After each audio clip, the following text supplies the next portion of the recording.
Assalamualaikum dan salam sejahtera. Sarawak Decides kembali menemui anda kali ini untuk pengenalan kepada kawasan-kawasan DUN di Sarawak. Saya Syira Abang Mansor dan saya akan memperkenalkan kepada anda DUN N81.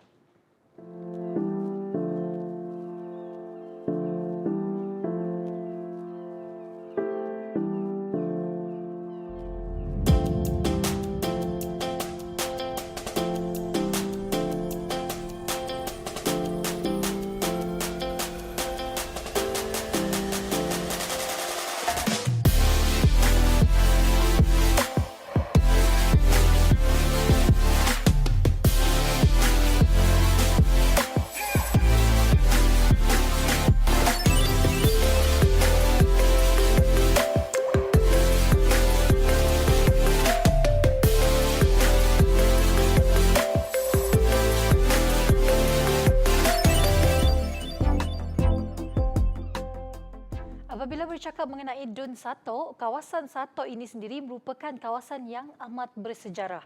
Ia merupakan kawasan perhubungan di antara Kuching Baru dan Kuching Lama, iaitu di sebelah barat dan utara. Satok dihubungi oleh sebuah jambatan yang telah dibina ketika pemerintahan Brooke suatu ketika dahulu, dikenali sebagai Jambatan Gantung Satok.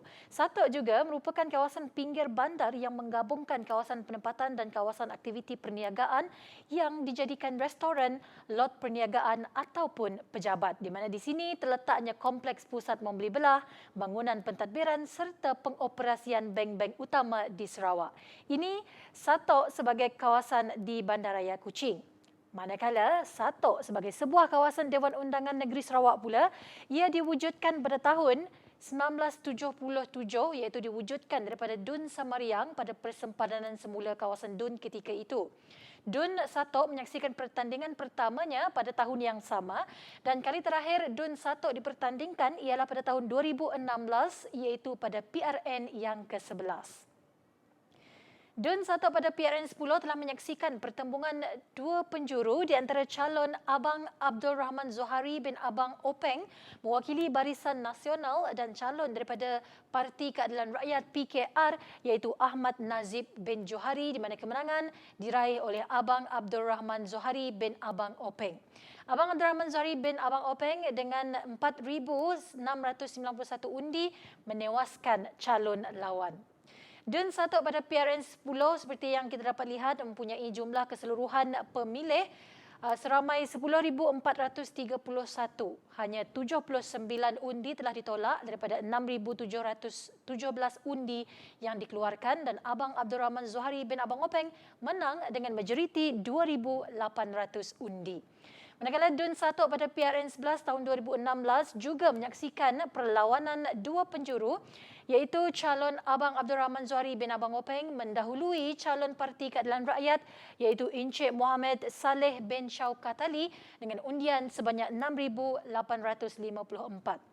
Jumlah pemilih berdaftar bagi DUN Satok pada PRN 11 ialah sebanyak 13,550 dengan 96 undi ditolak daripada 8,803 kertas undi yang dikeluarkan dan Abang Abdul Rahman Zohari bin Abang Openg menang dengan majoriti selesa iaitu 5,045 undi majoriti.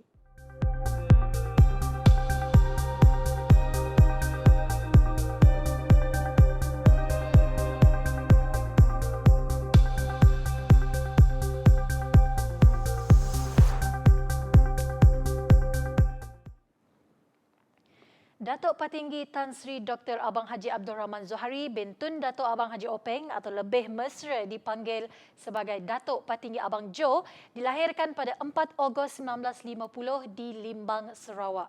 Beliau menerima pendidikan tertinggi ijazah sarjana di University Brunel, United Kingdom dalam jurusan pentadbiran perniagaan dan pernah berkhidmat sebagai pegawai eksekutif bahagian perhubungan korporat di Penerbangan Malaysia MAS dan beliau mula bergiat aktif dalam arena politik pada tahun 1977 bermula dengan lantikan beliau sebagai wakil rakyat bagi DUN Satok pada tahun 1981.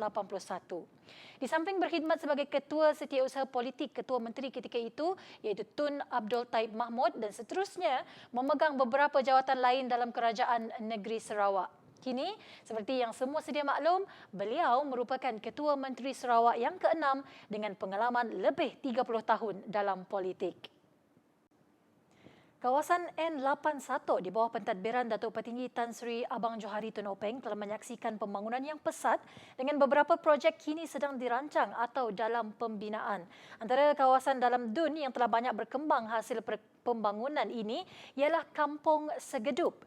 Kampung Segedup, untuk pengetahuan anda, merupakan salah satu kawasan baru yang dialihkan ke DUN Satok hasil persempadanan semula DUN Sarawak pada tahun 2015 yang sebelum ini merupakan kawasan di bawah pentadbiran DUN Tupung. Kampung Segedup dahulunya merupakan kawasan pinggir bandar yang kini telah berubah wajah menjadi kawasan moden di bawah pelan pembangunan Satok yang mula dilaksanakan pada tahun 2016. Antara pembangunan yang sudah siap dilaksanakan di Kampung Segedup ialah pembinaan sistem perparitan di bawah projek program transformasi luar bandar RTP. Projek pembinaan ini melibatkan kerja menaik taraf parit di 5 lorong di Kampung Segedup sepanjang 350 meter. Ia menelan kos sebanyak RM280,000 dan telah siap pada Ogos 2020 yang lepas. Projek lain dilaksanakan pada penghujung tahun 2020 ialah menaik taraf paip Kampung Segedup berjumlah RM500,000. Sedang dilaksanakan kini ialah pembinaan Jalan Sungai Maung Segedup yang dijangka siap pada Januari 2022. Pembinaan jalan ini melibatkan jalan sepanjang 3.6 km bermula daripada bulatan Temenggong Tan Meng Chong serta pembinaan 2 jambatan konkrit merentasi Sungai Maung dan Sungai Pedada. Siapnya projek jalan ini nanti akan membantu menyelesaikan masalah kesesakan trafik di Matang dan Batu Kawah. Seterusnya diteruskan lagi dengan satu lagi inisiatif untuk membina penempatan baru di bawah skim pembesaran Kampung Segedup. Skim pembesaran Kampung Segedup ialah pembangunan utama dalam pelan pembangunan Kampung Segedup dengan keluasan 33 ekar. Di bawah projek ini nanti akan dibina sebuah penempatan baru dilengkapi kemudahan asas lengkap dengan keseluruhan jumlah peruntukan sebanyak RM80 juta. Ini adalah untuk menampung jumlah penduduk yang semakin bertambah dan menaik taraf kehidupan penduduk dengan kemudahan perumahan moden.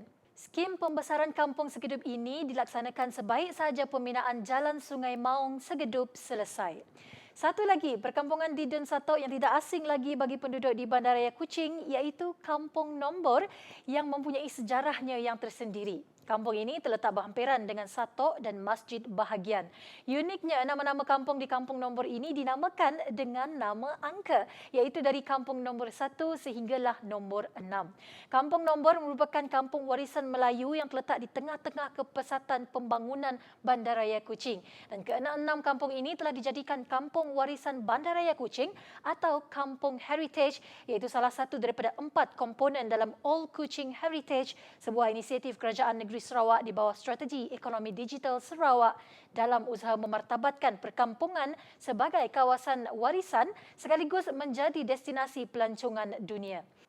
Antara pembangunan yang dibawa di bawah inisiatif Kampung Heritage ialah menaik taraf rumah di tebingan sungai dalam usaha mengindahkan kawasan kampung terlibat, pemasangan kamera litar tertutup, CCTV, lampu jalan dan lain-lain lagi.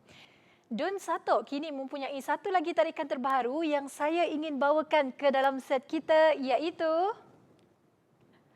Jambatan Gantung Satok. Ini saya kira sedang menjadi tumpuan pengunjung ketika ini yang datang untuk mencipta kenangan, ber-TikTok, selfie dan sebagainya. Di samping menyaksikan reka bentuk jambatan tersebut yang diterangi oleh lampu LED dan tak kurang juga keindahannya seperti jambatan Auckland Bay Bridge di San Francisco. Dalam masa itu, pengunjung juga boleh menikmati pemandangan Sungai Sarawak dari atas jambatan yang merentangi sungai ini. Sedikit mengenai Jambatan Gantung Satok ini ialah ia dibina semula selepas runtuh pada 7 Oktober 2004. Jambatan sepanjang 213 meter ini merupakan jambatan pertama menghubungkan Hiruk Pikuk Bandaraya Kuching dan Bandar Matang di Petrajaya yang dipisahkan oleh Sungai Sarawak. Ia dibina dengan kos pembinaan berjumlah RM8.05 juta dan bakal menjadi pemangkin pembangunan dalam kalangan masyarakat daripada kedua-dua tebing sungai selain menjadi tempat tarikan pelancong. Lagi tarikan yang ada di DUN Satok juga saya ingin bawakan ke set kita pada hari ini ialah Mi Kolok. Dan mi kolok yang saya nak perkenalkan kepada anda ini ialah mi kolok Haji Saleh di restoran Sepinang Sari. Selain mi kolok Haji Saleh, terdapat banyak lagi kedai menjual mi kolok di Dun Satok ini, menjadikan kawasan ini tempat pemburu-pemburu makanan ataupun food hunters dari luar maupun dalam kawasan yang datang menikmati sajian mi popular rakyat Sarawak ini. Ini adalah kerana kedudukan Satok yang strategik terletak di tengah bandaraya Kuching. Dan banyak lagi perkembangan dan tarikan di Dun Satok yang boleh dilihat daripada pelbagai aspek. Dan TVS akan terus membawakan kepada anda perkembangan ini dari semasa ke semasa. Terima kasih atas kesetiaan anda menonton kami di TVS saluran 122.